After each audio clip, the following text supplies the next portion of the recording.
A bit of very good news, in my opinion, has been shared by the people who run Formula One. The current point system which we have in place for Grand Prix, where the top 10 score points, is going to stay in place. They are not going to expand it. Now, there were rumours because the teams are discussing the Concord Agreement, and the Concord Agreement is basically the outline of what rules and regulations can kind of expand and what's permitted. So, for example, under the current Concord Agreement, you cannot have more than 25 Grand Prix in a season. And one of the things that we're discussing was whether the point system would be expanded down to 12 runners, or even perhaps some people talking about all 20, which would just be farcical in my opinion. But thankfully, thank the maker, sanity has prevailed on this one. But let's go into what people are saying. So Formula One has abandoned its earlier plans to revamp the point scoring system because it was no longer needed, according to authoritative reports. Without giving an explanation, the FIA announced after its Tuesday meeting of the F1 Commission in London this week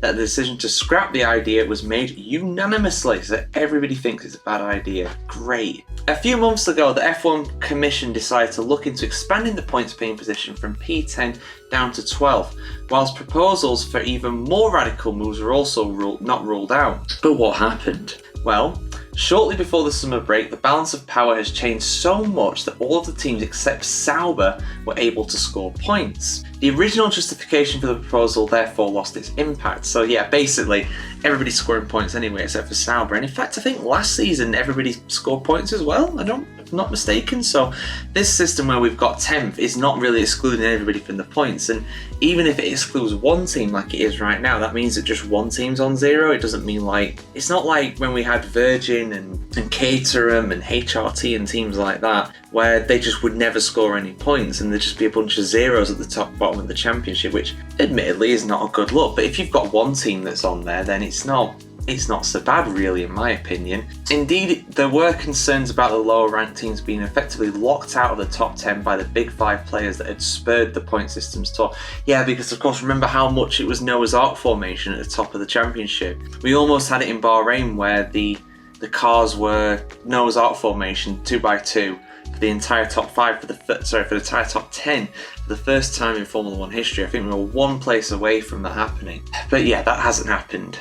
Tobias Gruner, who writes for Germany's Automotor und Sport, said, "The situation has now eased somewhat. RB and Haas have been able to beat Aston Martin again and recently. In the World Championship standings, the gap between the two halves of the table has narrowed significantly compared to the first 5 races. Alpine has managed to score points 5 times in the last 8 weekends. The standings therefore reflect the balance of power very well. The team bosses have realised that a change to the point system is no longer necessary." So there you go.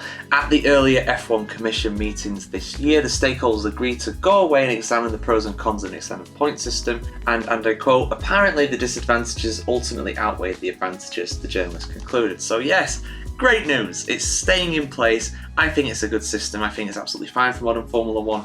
It used to be the top 6 back in the day when cars were a lot more unreliable. Then it was the top 8. Cars are a lot more reliable these days, and I think top 10 is just a perfect. I think that's pretty much on point. But yeah, let us know what you think, guys. Should they expand the point system? Should they not? I am more than happy with it staying as it is, as you can tell. But I want to hear your opinions too. And of course, for much more Formula One news, keep it tuned right here to the F1Chronicle.com.